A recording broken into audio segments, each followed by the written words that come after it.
जैसे इस पेड़ पर जल चढ़ाया तो प्रेत उनके सामने प्रकट हो गया। और बजरंगबली से मिलने वाले लोग दोस्तों आज भी इस दुनिया में मौजूद हैं और कहीं और नहीं दोस्तों बल्कि श्रीलंका के आसपास ही रहते हैं। इन लोगों का नाम है।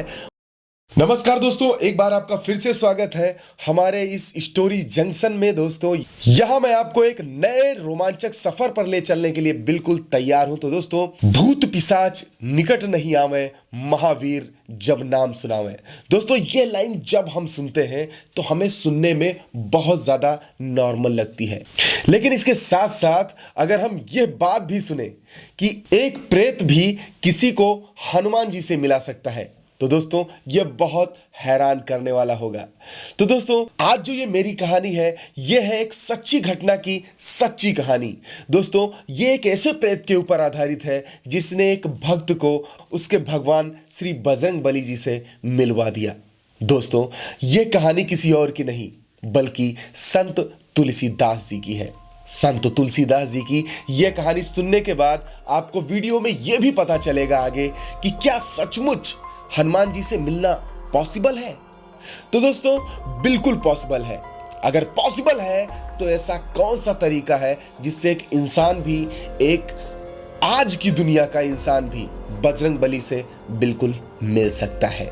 दोस्तों आपको सब कुछ पता चलेगा, वीडियो में बने रहिए वीडियो के अंत तक। तो दोस्तों इसमें मैं आपको सारी चीजें मैं क्लियर कर दूंगा, सारी चीजें बताऊंगा, तो वीडियो छोड़कर बिल्कुल मत जाइएगा, पूरा देखिएगा।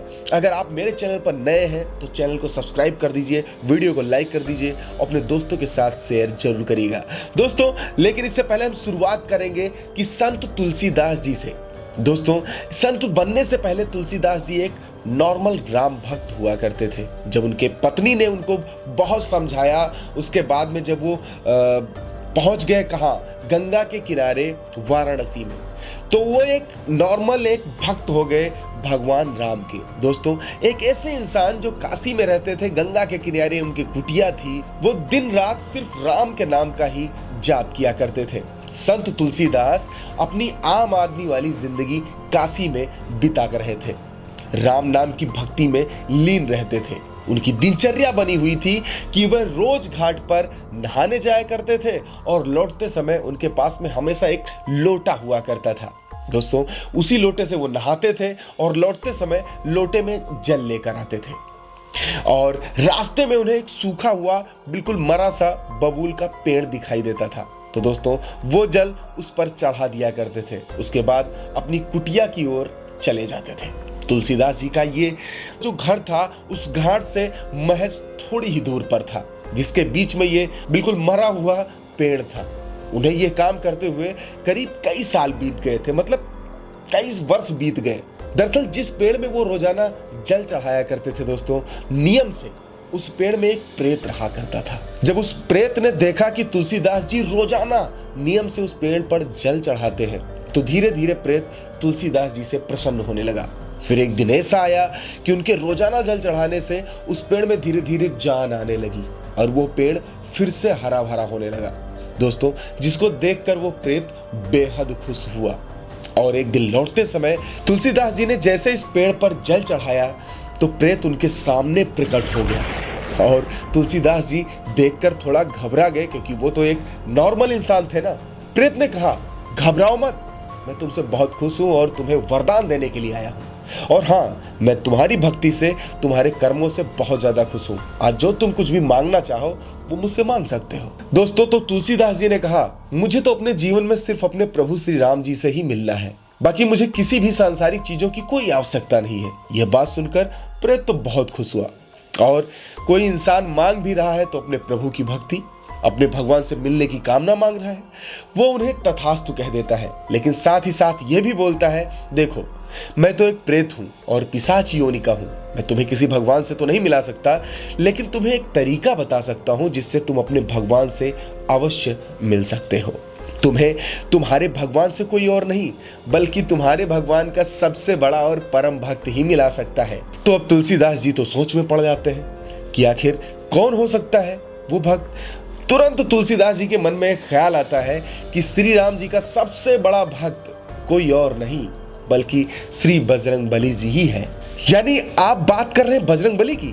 जैसे तुलसीदास जी कहते हैं, प्रेत वहां से तुरंत गायब हो जाता है।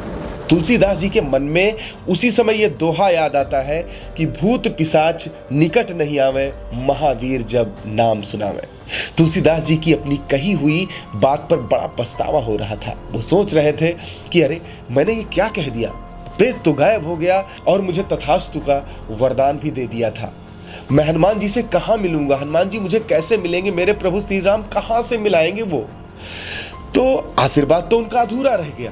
फिर अचानक थोड़ी देर बाद प्रेत अचानक से उनके सामने फिर से आ गया और बोला, तुमने सही कहा, उनका सबसे बड़ा भक्त ही तुम्हें उनसे मिला सकता है, लेकिन तुम उनका नाम मेरे सामने मत लेना, मुझे तो बहुत ही ज्यादा डर लगता है। तुम एक काम करो, तुम्हें जो ये दिशा दिखाई दे रही है, पूरब दिशा जो दिखाई दे रही है, इस दिशा में बढ़ते चले जाओ। अब अपनी ये कुटिया छोड़ दो। उस दिशा में चित्रकूट नाम की एक नगरी है। जो चित्रकूट नाम की नगरी में एक मंदिर है और उस मंदिर में राम नाम का जाप चल रहा है, राम भजन चल रहा है, कीर्तन चल रहा है। वहां पर उस मंदिर में तुम्हें जाना है। जब उस कीर्तन की शुरुआत हो रही होगी तो मंदिर में आने वाला सबसे पहला व्यक्ति और सबसे बाद में जाने वाला व्यक्ति वो एक ही होगा, वो कोई और नहीं, स्वयं बजरंगबली ही होंगे। तुम्हें उस आदमी को पहचानना है, बस अपना वरदान मांग लेना है। बजरंगबली तुम्हें श्री राम जी से जरूर मिलवा देंगे।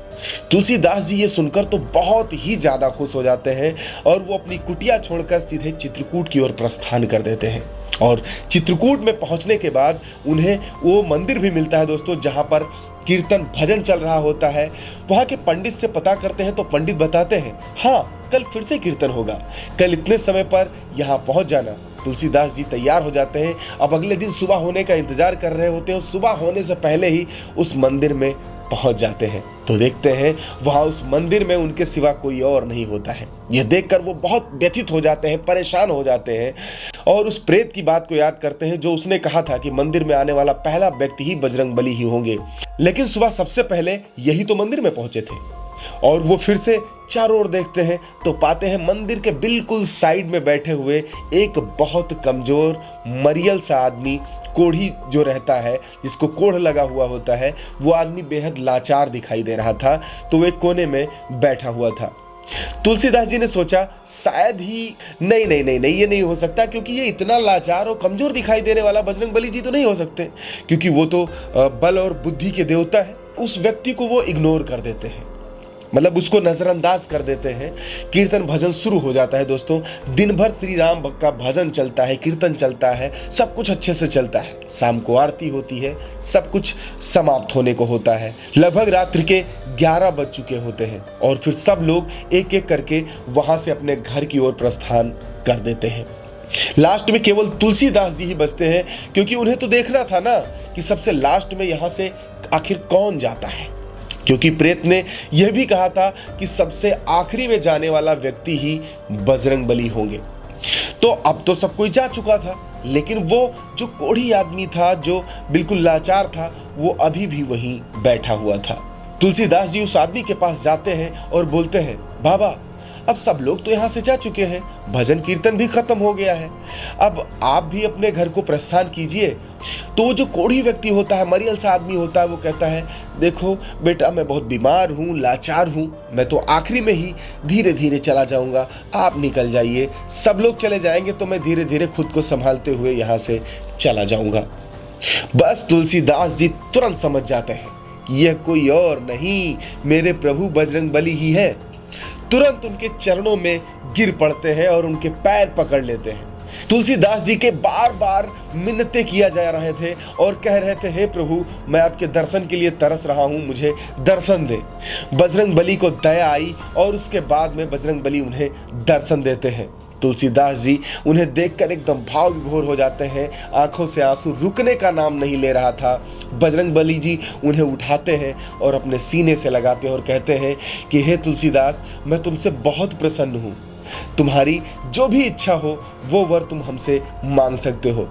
तुलसीदास जी फिर वही प्रेत वाला ही वचन बजरंगबली से लेते हैं और कहते हैं कि हे प्रभु, मुझे कुछ भी नहीं चाहिए, मुझे बस अपने प्रभु भगवान श्री राम के दर्शनों की ही लालसा है, तो किसी तरीके से आप हम पर कृपा करिए। इस पर बजरंगबली जी मुस्कुराते हैं और कहते हैं कि अगर तुम्हें प्रभु श्री राम जी से मिलना है तो वो तुमसे कल जरूर मिलने आएंगे, और हाँ, कल सुबह के समय कभी भी प्रभु श्री राम आपके पास पहुंच सकते हैं, इसलिए आप बिल्कुल तैयार रहना।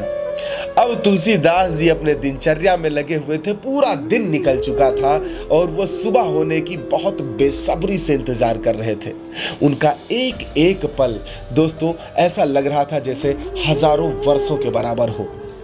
धीरे धीरे सुबह हुई और उनका इंतजार खत्म हुआ और वो सुबह ही उस मंदिर में पहुंच गए। अचानक ही उन्हें थोड़ी देर बाद घोड़े पर जाते हुए दो राजकुमार दिखाई देते हैं। राजकुमार बेहद खूबसूरत थे, आंखों में एक अलग सा ही तेज और चेहरे में एक अलग रोशनी सी दिख रही थी दोस्तों। तुलसीदास जी उन्हें देखकर पहचान नहीं पाते हैं और कहते हैं, अरे यह तो कोई और ही बड़े राजघराने के राजकुमार होंगे, जाने दो जहां जा रहे हैं। बस कुछ देर बाद बजरंगबली जी वापस उनके सामने आ जाते हैं और कहते हैं, श्री राम जी तुमसे तो मिलने आए थे, लेकिन तुम तो उन्हें पहचान ही नहीं पाए। यह सुनकर तुलसीदास जी और भी ज्यादा दुखी हो जाते हैं और फूट फूट कर रोने लगते हैं। बजरंगबली उनसे कहते हैं, देखो तुलसीदास, इतना परेशान होने की जरूरत नहीं है, तुम्हारी भक्ति और श्रद्धा अनन्य है, प्रभु श्री राम आपसे कल फिर से मिलने आएंगे, लेकिन ये वादा करो कि कल तुम उन्हें जरूर पहचान लोगे। तुलसीदास जी एक बार फिर से प्रभु बजरंगबली की भूर भूर प्रशंसा करते हैं और उनसे मिन्नतें करते हैं और कहते हैं, प्रभु आप जैसा दयालु कोई नहीं है। तो दोस्तों फिर अगला दिन होता है और भगवान श्री राम लक्ष्मण जी के साथ बाल रूप में तुलसीदास जी से मिलने आते हैं। अब क्या होता है, बजरंगबली जी सोचते हैं कि अगर तुलसीदास जी ने इस बार भी अगर मौका गंवा दिया तो बहुत ही गड़बड़ हो जाएगी, क्योंकि भगवान श्री राम ने यह दूसरा मौका उनकी अनन्य भक्ति पर दिया है, तो जाहिर सी बात है इसे ऐसे जाने नहीं देना चाहिए। तो फिर बजरंगबली एक बार फिर से तुलसीदास जी की सहायता करने के लिए एक तोते का रूप लेकर बिल्कुल पास में लगे हुए पेड़ पर जाकर बैठ जाते हैं। और उसी समय जो बाल रूप में भगवान श्री राम और लक्ष्मण जी होते हैं, तुलसीदास जी से कहते हैं और कि हे महात्मन, क्या हमें कुछ चंदन मिलेगा? तुलसीदास जी कहते हैं, बिल्कुल बिल्कुल चंदन मैं दूंगा। और जो चंदन होता है उनके पास में रखे हुए पत्थर पर वो घिसने लगते हैं। और दोस्तों एक बात ऐसी होती है कि भगवान श्री राम वहीं पर पास में खड़े हैं, बजरंगबली तोता बनकर बगल में पेड़ पर बैठे हुए हैं और तुलसीदास जी फिर भी भक्ति में इतने लीन रहते हैं कि अपने प्रभु को वो फिर भी नहीं पहचान पाते हैं। तो जो तोता बने हुए बजरंगबली जी होते हैं वो एक दोहा गाना शुरू करते हैं, जो दोस्तों सबको पता होगा लगभग। एक बार मैं फिर से दोहराता हूं कि चित्रकूट के घाट पर भई संतन की भीड़, तुलसीदास चंदन घिसे तिलक करे रघुवीर। दोस्तों जैसे ही ये दोहा तुलसीदास जी उस तोते के मुंह से सुनते हैं, तुलसीदास जी तुरंत समझ जाते हैं कि ये कोई और नहीं, हमारे प्रभु श्री राम जी हैं, जिनका मैं जन्मों जन्मों से इंतजार कर रहा हूँ, जन्मों जन्मों से उनका गुणगान कर रहा हूँ मैं। वो तुरंत उनके चरणों पर गिर जाते हैं और आखिरकार उन्हें भगवान श्री राम के दर्शन प्राप्त हो जाते हैं। इसलिए कहते हैं दोस्तों कि जिसकी एक बार मन से कामना करो तो इस प्रकार करो कि उनसे बिना मिले, बिना वो कार्य किए, अचीवमेंट लिए आप में जरा सा भी चैन की अनुभूति न हो। दोस्तों तुलसीदास जी श्री राम जी से मिले, हनुमान जी से मिले, तब उन्हें अपनी जिंदगी का वो मकसद मिल गया जिसे वो लेकर के बहुत आगे तक गए। और आप जानते ही हैं कि इस दुनिया में उन्होंने तुलसीदास जी उसके बाद में क्या क्या ख्याति कमाई। तो दोस्तों अब हम आगे बढ़ते हैं, अब बात करते हैं प्रभु बजरंगबली की। दोस्तों तो सबको पता है बजरंगबली जी आज भी इस दुनिया में मौजूद हैं। तो आप सोच रहे होंगे कि उन्हें कोई देख क्यों नहीं पाता है तुलसीदास जी के अलावा। तो दोस्तों जरूर देख पाते हैं। दोस्तों आपकी नॉलेज बहुत गलत है। मैं आपको बताता हूं कि कैसे आज भी बजरंगबली का अस्तित्व मौजूद है इस दुनिया में। बजरंगबली से मिलने वाले लोग दोस्तों आज भी इस दुनिया में मौजूद हैं और कहीं और नहीं दोस्तों, बल्कि श्रीलंका के आसपास ही रहते हैं। इन लोगों का नाम है मतंग कबीले के लोग। दोस्तों इनका एक कबीला है जहां पर भगवान बजरंग बली इनको दर्शन देते हैं। दोस्तों, इस कबीले के लोग ऐसे होते हैं कि हर 41 वर्ष के समय पर बजरंग बली के दर्शन पाते हैं। दोस्तों, दरअसल एक बार बजरंग बली जी ने इन लोगों को वरदान दिया था इनके कामों से खुश होकर कि मैं समय समय पर दर्शन देने आऊंगा। और आज भी बजरंग बली जी वहां पर हर 41 वर्ष में और उनको हर चीज का पाठ पढ़ाते हैं, उनको समझाते हैं, जीवन की बोलचाल, भाषा और बहुत सारी चीजें उनको बताते हैं। माना जाता है दोस्तों कि बहुत कुछ दुनिया से जुड़े रहस्य, जन्म से जुड़े हुए रहस्य बजरंग बली जी ने उन लोगों को बताया है। जो भी चीज बजरंग बली जी मतंग कबीले को बताते हैं वह लोग उसको किताब में लिख देते हैं। दोस्तों, दरअसल इस कबीले के लोग दुनिया से बहुत कटे हुए हैं, बहुत पढ़े लिखे हुए ये लोग नहीं होते हैं, क्योंकि इनकी एक अलग ही दुनिया है और उस कबीले में इनका सब कुछ होता है। मतलब एवरीथिंग उस कबीले से बाहर नहीं होता है, सब कुछ होता है वो उसी कबीले में होता है। दोस्तों, इन लोगों को कहीं और बाहर निकलने की कोई जरूरत ही नहीं है। उस किताब में इन लोगों ने जो कुछ भी लिखा हुआ है वो एक अलग ही भाषा में है, जो ना ही हिंदी में है ना ही किसी और भाषा में है। दोस्तों, वो कोई एक ऐसी भाषा है जो इस दुनिया में नहीं चलती है। वो भाषा सिर्फ मतंग कबीले के लोग ही जानते हैं। दोस्तों, ये किताब वैज्ञानिकों को, खोजकर्ताओं को मिल चुकी है और इसके ट्रांसलेशन में लोग जुटे हुए हैं। जैसे इसका ट्रांसलेशन हो जाएगा दोस्तों, तो दुनिया को पता चल जाएगा कि आखिर बजरंग बली इस दुनिया को क्या सीख देना चाहते हैं, उस कबीले के लोगों को क्या पाठ पढ़ाते थे बजरंग बली जी। तो अब बात करते हैं दोस्तों बजरंग बली से नॉर्मल लोगों को मिलने का। तो दोस्तों, ये आप सोच रहे होंगे कि ऐसा कुछ पॉसिबल है, तो दोस्तों बिल्कुल पॉसिबल है। दोस्तों, इस दुनिया में कुछ ऐसा नहीं है जो पॉसिबल ना हो। अगर आपके अंदर भगवान के प्रति सच्ची श्रद्धा भक्ति है तो आप जरूर भगवान से मिल सकते हैं। मुझे उम्मीद है अब तक अगर आपने इस वीडियो को देखा है तो आपको ये वीडियो जरूर पसंद आई होगी। अगर आप हमें पहली बार देख रहे हैं तो हमारे इस चैनल को सब्सक्राइब करके बेल आइकन पर टच करके ऑल के ऑप्शन पर क्लिक करें, क्योंकि इसी तरह से हैरान कर देने वाले वीडियोस मैं आपके लिए लाता रहूंगा। इंस्टा, फेसबुक के लिंक आपको डायरेक्टली डिस्क्रिप्शन बॉक्स में मिल जाएगी। आप वहां से हमें फॉलो करके डायरेक्ट हमसे जुड़ सकते हैं। और अगर आपके पास भी कोई ऐसे हैरान कर देने वाले रोमांचकारी किस्से हैं जो आप दुनिया को बताना चाहते हैं, आप हमें भेज सकते हैं। हमारी मेल आईडी है deepak99900@gmail.com, जो आपको स्क्रीन पर शो हो रही होगी। तो आप उस पर जाकर आपके पास जो भी स्टोरी है वो आप हमें भेज सकते हैं। तो दोस्तों, आज के वीडियो में बस इतना ही। फिर मिलते हैं आपसे किसी और हैरान कर देने वाले सत्य घटना पर आधारित किस्से कहानियों को लेकर। तब तक के लिए नमस्कार। आपका दिन शुभ रहे।